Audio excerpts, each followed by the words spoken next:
Alrighty, welcome to another video. It's been way too long, and I actually don't think I've ever recorded a deck profile for Commander, so this will kind of be my first one. As you can see, we are playing Tetzin Gnome Champion. I really like this guy. He's super cool. He's got a really nice sort of mechanic. So when he enters, whenever Tetzin or another double-face artifact enters under your control, mill 3, and then you get an artifact among those 3 to your hand. And then for 4, you can craft with 6 artifacts. And then when he is transformed, he becomes the Golden Gear Colossus. A 6/6 with Vigilance and Trample, and when he enters or attacks, you transform onto one other target double-face artifact you control and make 2 1/1 colorless gnomes. So yeah, sort of the main goal of this deck is obviously we are playing double-face artifacts, and we're hoping to kind of just slowly build up a bunch of little guys and then just swinging for big damage. This deck is slow and steady wins the race is the motto. So Tetzin is our commander.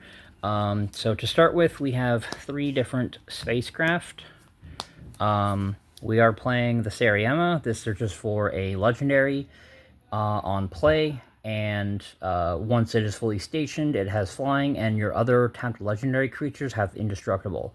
So a really good protection effect, really good consistency, and it's pretty low cost at 3, 2 white and a colorless. Uthros actually might be the best one. With 3 more counters, whenever you cast an artifact spell, you draw a card and put a charge counter on it. So as long as I can station 3, my artifacts will just pay for the other 9 counters, and it's also going to be drawing me a bunch of cards. And then when it is fully stationed, it becomes a 0/8 flyer, and it gets +1 for every artifact you control. So this thing, I think so far I've gotten it to about 20 power. So this thing can very easily end games if left unchecked. And then we have In-Spirit Flagship Vessel from the Edge of Eternity's Precon. This thing, at the beginning of combat on your turn with only 1 counter, which is very easy to do, you get to either put a 1/1 counter or 2 charge counters on another artifact. And then it's fully stationed. It's a 5/5 flyer that gives your other artifacts hexproof and indestructible. So it's a better Darksteel Forge. Honestly, this card could very well be the commander for this deck too. I really like this card. It's, again, like all 3 of the spacecraft I'm running are 3-drops, which is makes them very easy to get out. Yeah, no, all 3 of these have put in a lot of work in multiple games. So I kind of have things split up by card type, but also kind of by role. So before I get into the rest of the artifacts, I have some enchantments. Poetic Ingenuity. Most of our enchantments are, most of the deck really is about casting artifacts as much as possible. So once a turn when we cast an artifact spell, we make a 3/1 dinosaur, and then when you attack with one of our dinosaurs, you make that many treasure tokens. So this is kind of a perpetual resource generation, which is really nice. We also have Efficient Construction. Casting an artifact gives us a 1/1 Thopter. We have Mirrored and Besieged. So if you choose Mirren, whenever you cast an artifact spell, you make a mirror. Or, depending on when we play this, we can choose Phyrexian, and during the end step, draw a card, discard a card, and if we have 15 or more artifacts engraved, target opponent loses the game.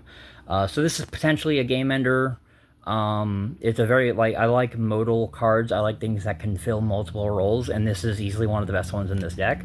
We're also playing Propaganda and Ghostly Prison. This deck can be a little slow to build up, and you don't always want to push out early or become a threat, so this kind of helps protect you in the early to mid-game until you're ready to actually pop off and win the game. And then lastly, we have Thopter Spy Network. If you control an artifact, at the beginning of your upkeep, you make a 1/1 colorless Thopter, and then when one or more artifacts deal combat damage to a player, draw a card. So yeah, just really good consistency cards. I've had, no issues with any of them, really.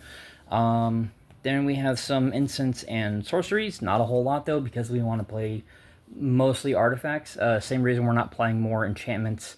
Like theoretically, we could play Ristic Study and Smothering Tithe. I kind of don't want to run them, mostly because they aren't artifacts and they draw more attention than they're worth, I think.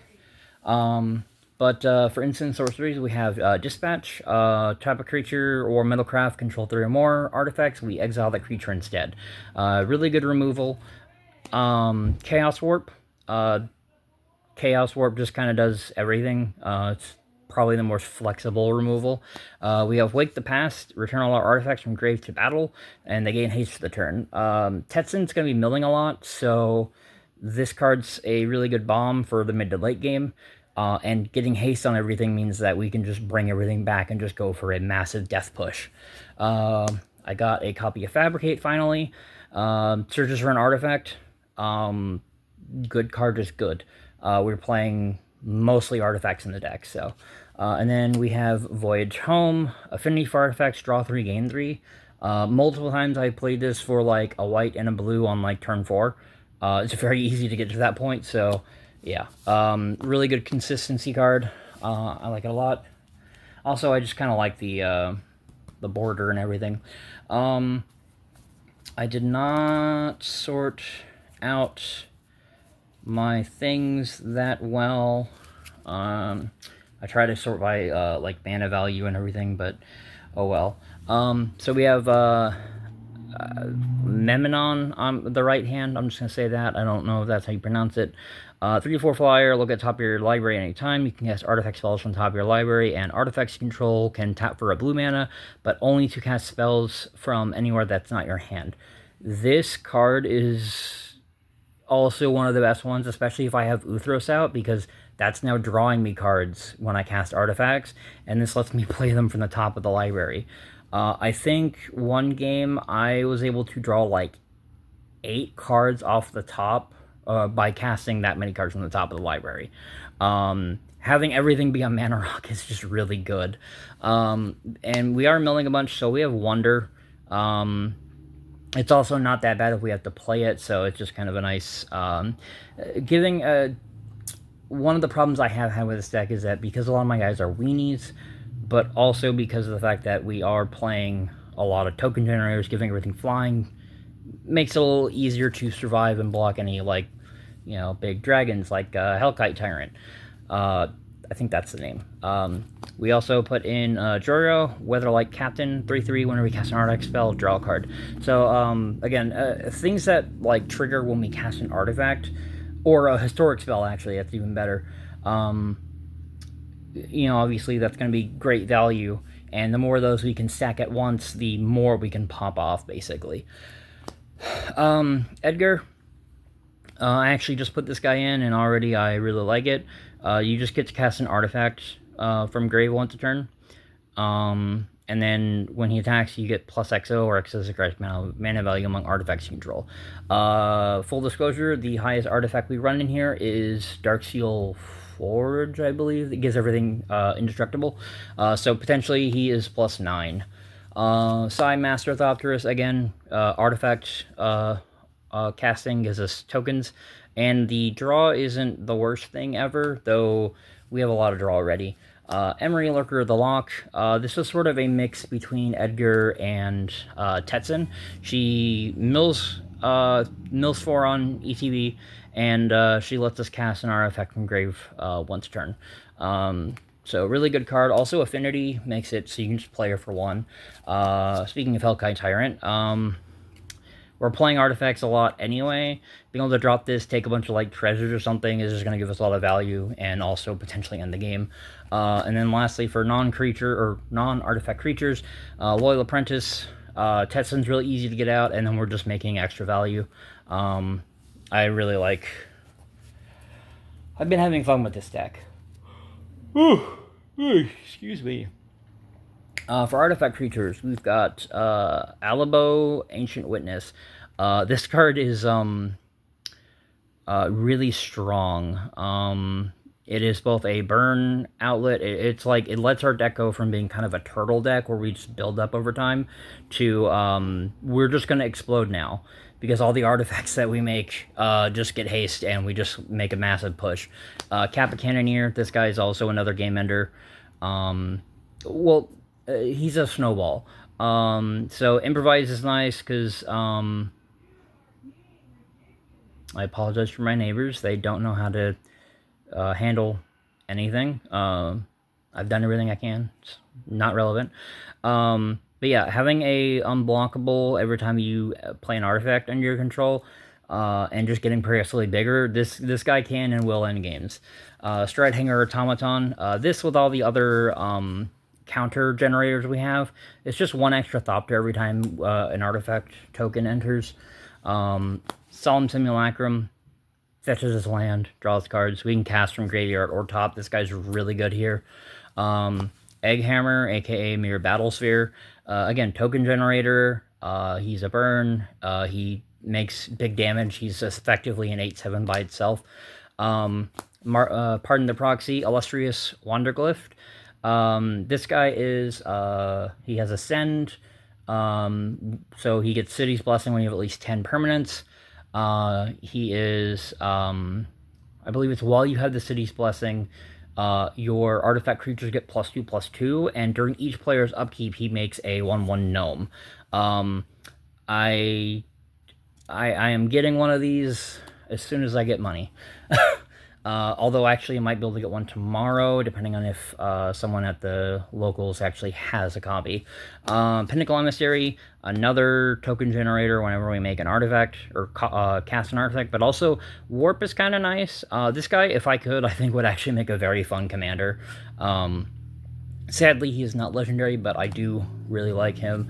Thought Monitor is just really easy draw power. It's also a 2/2 flyer, which isn't insignificant. Probably my favorite bomb is Threefold Thunderhulk. He enters with 3 counters. When he enters or attacks, you make 1/1 gnome for equal to his power. And you can pay 2 sack another artifact to give him a counter. So this thing is a good mana dump. If you have nothing else to play, you can just sink all your mana into his ability, sack a bunch of tokens, and then just smack and make more, and you just go exponentially bigger. Machinist Arsenal. I have not played this card yet. I just put it in. +2/+2 for each artifact you control on a the equipped creature is actually really strong.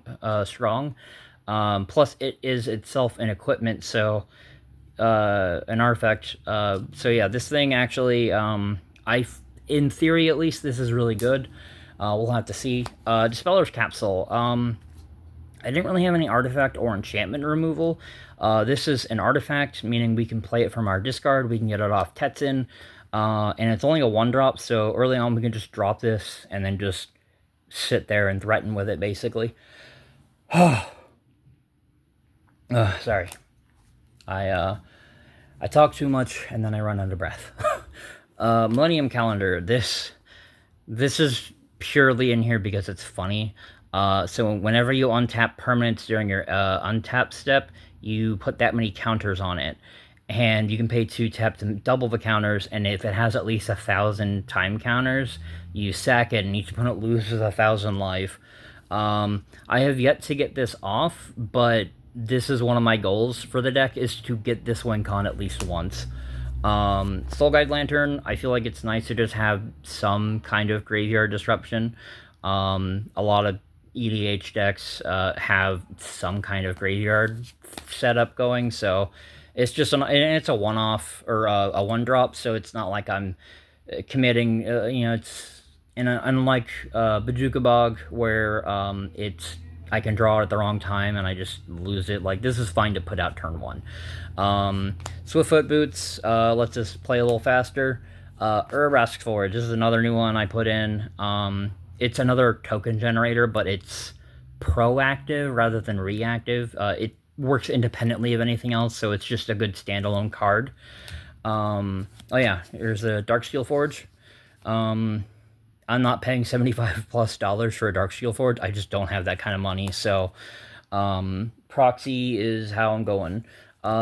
This was kind of just filler. I found out that one of the cards I was running, the Throne of the Grim Captain, its color identity is black, so I couldn't run it, and I just kind of needed to fill a spot. But this, it's not bad. It's an Artifact Oblivion Ring for one. You do have to sack another thing, but we have a lot of token generation, so this is really easy.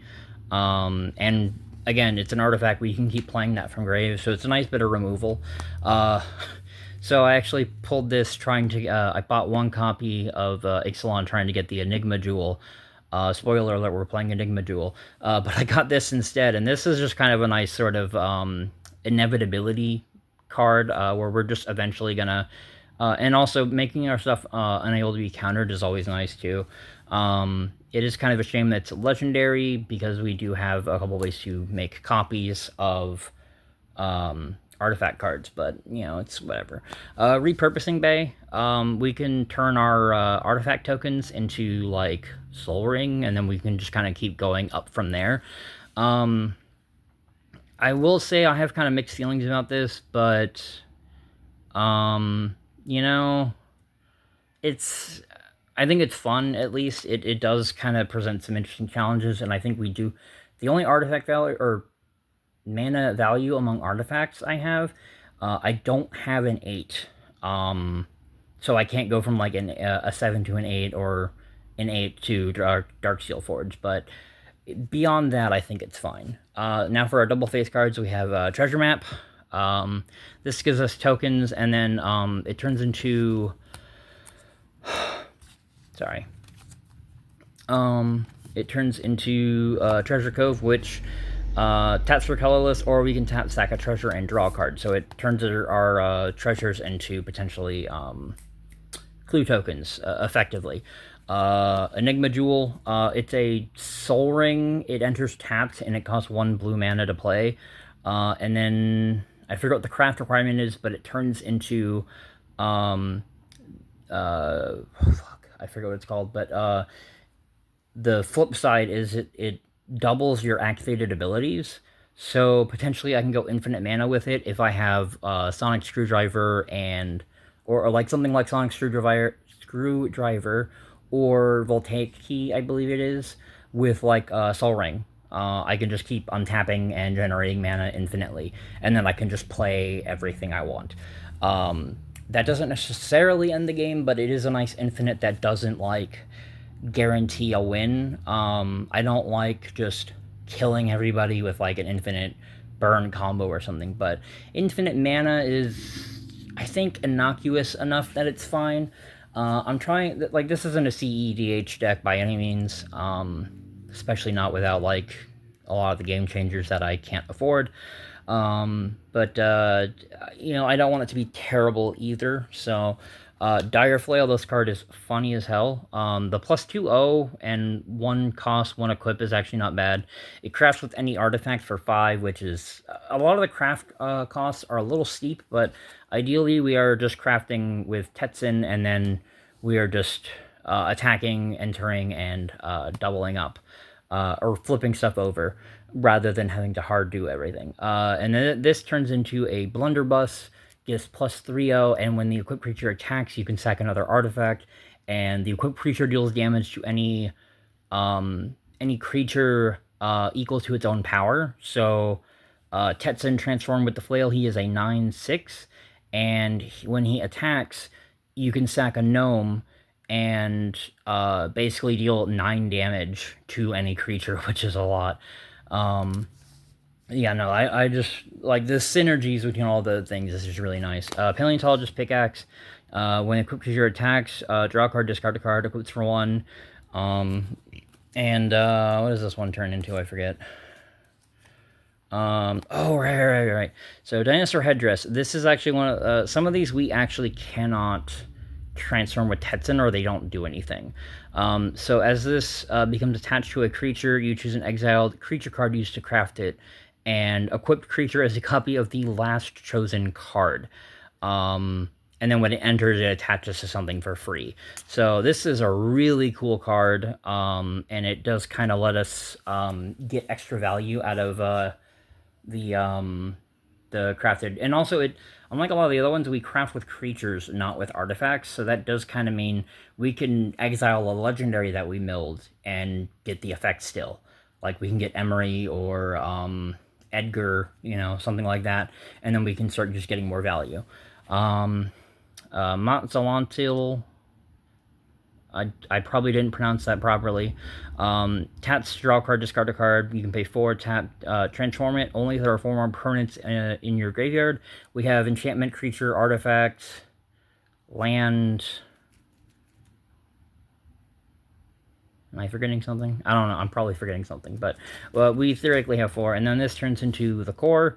It adds X mana random color where X is the number of permanents in your graveyard. So this is a really nice mana source once we get it live. Very powerful card, but it's also kind of a win more. It might be better to just use it as a card draw, especially if we're Memenon. If we have a land on top or a non-artifact, we can tap this to draw that card, discard a card, and then we can actually get our engine going again. Eye of Ojurtalk, it's a mana rock. You craft with 2 cards that share a card type, and then it becomes Apex Observatory. Lets us cast a thing for free once a turn, basically. We have to choose a card type shared among the 2 cards exiled to craft it. So if we, and then it crafts with 2 cards that share a card type. So I can just banish like 2 artifacts from grave, and now this is just once a turn I get to cast an artifact spell for free, which is really nice if Tetzin keeps getting killed, because I can just keep bringing him back for free. Unbreakable Glyph Bridge. This is a board wipe. When it enters, if you cast it for each player, choose a creature with power 2 or less, destroy all other creatures. And then it crafts with an artifact for the same mana cost, so ideally you're playing this and then you can craft it a turn later. And it turns into Sand Swirl Wanderglyph. Basically, opponents have a choice of either casting spells or attacking you. They cannot do both in the same turn. So it's a really good control tool, especially if we can back it up with Propaganda or Ghostly Prison. Everflowing Well, this is a really good graveyard setup, and then it doesn't craft, which is kind of nice. As long as you have at least 8 permanents in grave, it transforms during your upkeep, and that will make it into the Myriad Pools, which taps for blue whenever you cast a permanent using it. Up to 1 other target permanent you control becomes a copy of that spell till end of turn. So, again, doubling up on things is really nice. Brassless Tunnel Grinder, it's a hand fixer. We can discard any number of cards, drop that many +1, so at least it's going to pay, it replaces itself in the hand. And then if a card entered your grave that turn, it gets a counter, and then if there's at least 3, you transform it, and it becomes Tectalon, the Searing Rift. So this gives all of our spells that we cast with it Discover, which is really cool. I like Discover as a mechanic. Braided Net, this card is really good at controlling things. If I'm going too long, EDH has a lot of cards to go over. I probably could have just kind of gone over highlights, but whatever. This thing lets us lock down creatures and prevents them from activating their activated effects as long as they remain tapped. And if I did run some proliferate stuff, if I had a few more counter things, I could replenish the net counters. But then this turns into Braided Quipu. Draw a card for each artifact you control, then put it into its owner's library, 3rd from the top. So this is another good hand fixer. It's good for recovering mid to late game, especially if someone's on hand destruction. Clayfired Bricks searches for a plains on play, and after you craft it, it makes 2 1/1 gnomes, and it's just a nice little 1/1 anthem. Very simple, but very strong. Thousand Moon Smithy, this is game determinedly strong, I feel. When it enters, you make a gnome soldier. Its power and toughness equal to the number of creatures and artifacts you control. And being in your pre-combat main, you can tap 5 artifacts and or creatures you control and transform it. And it turns into a land that whenever you cast an artifact or a creature using mana from this card, you make a gnome soldier. So every turn, as long as you can cast something, you can keep making gnome soldiers, and that quickly gets out of hand. This thing is nice in the early game if we really need to fix our mana situation, and getting a mid to late game isn't too bad because it can just transform as long as you have 7 at the end of your turn, and it becomes this actually is a very nice land. You basically can either tap it for colorless or you can nullify an attacking creature from an opponent. So like if they have an unblockable that might kill you, you can use this and just remove it from combat. And then some mana rocks, we have Soul Ring, we have Fabrication Foundry. This card's actually really cool. Taps for white mana, but only for artifact things. Or you can pay 2 and a white, tap it, exile one of our other artifacts you control with mana value X, return an artifact with mana value X or less from grave to hand. So this is another sort of nice mana dump, especially if we just kind of have some stuff sitting around. We can also always just exile Tetzin and bring back a 3-drop, and then Tetzin just comes back. We have Sonic Screwdriver for that potential infinite, and then we have Crystal Skull, Issue Spyglass. This is another thing that lets us play off the top. Very strong card. It's always nice to know what you're going to draw. Now we're on to land. We're on 41 land because I don't have a whole lot of dual lands in here, and I kind of just wanted to have basics, to be honest. So we're playing 6 of each Keller basic. 6 island, 6 plains, and 6 mountains, and we got the nice Edge of Eternity's full art lands, which I absolutely love. They're so pretty. And then we're playing 1 of each of the Mono Keller artifact lands. We're also playing Academy Ruins, so let's stack an artifact on top of our library from grave, which is good for recovery, but also with Crystal Skull or Memenon, it lets us play it right away. This card, again, another station ability. It does intertap, which sucks, but it takes a while to build this up, but it makes a token that's a copy of an artifact or enchantment we control. It becomes a legendary, but that's, again, getting a second, second copy of any of our enchantments or our big artifact guys is always nice. We're playing... I did not sort this out as well as I should have. I apologize. So yeah, we're playing these 2. Unfortunately, there is not a red-blue equivalent of these lands, which really sucks because I want to say the red-white one I think was new. I don't know. And then we're playing 1 of each of the... if you tap it for colored mana, it deals 1 damage. We have the pay 1 and generate 2. And then we have the... if you control a specific land type... wait, did I skip over one? Oh, there it is. Sorry. And then we're playing the dual color artifacts lands. Again, mostly because they are artifacts. And then for our multi-color spells, we have Master Umbletron, Command Tower. I really love this because it fits in with the aesthetic of the deck. Like, it's all like ancient Aztec, Incan, and Maya society. I really love that. I want to get Knuckles for this deck too. I want to run a bunch of the Sonic stuff in here because it just thematically makes sense, but also Knuckles is making treasure tokens and we play a lot of artifacts, so Knuckles kind of fits in. Sonic is the same colors. We also have Exotic Orchard, Mystic Monastery, and Spire of Industry. So those are kind of our tap for any color lands, which is nice. I think so far... I haven't tested this build yet, but so far, the deck overall has... I think I've played like 8 games, and I've won like 5 of them. So yeah, the deck is very strong when it gets going. I've had like 2 games where I just could not get the ball rolling, but those were older builds of the deck, and there was some other shit going on at the time. I had the deck sorted out like it is right now, and I didn't shuffle it well enough, so I just didn't have anything for most of the game. But yeah, that is going to do it for this. Obviously, I'm open to suggestions, feedback, etc. This list is not finalized. It's not optimized as well as it could be. I am very broke, so obviously I can't run things like Wheel of Fortune or Wheel of Fate, Wheel of Fortune, whichever one is the $600 fucking card. I can't afford shit like that. I probably will print up some proxies at some point once I kind of get more towards like figuring the deck out fully. Um, but yeah, I got nothing else to say. If you like the video, want to see more, I'm always down to do more Commander content. I have several several other decks that I wouldn't mind showing off. I have a Tetis deck that I'm very proud of. I would say it's easily the best Commander deck I've ever built. It's also probably the closest to being a CEDH deck, which is kind of fun.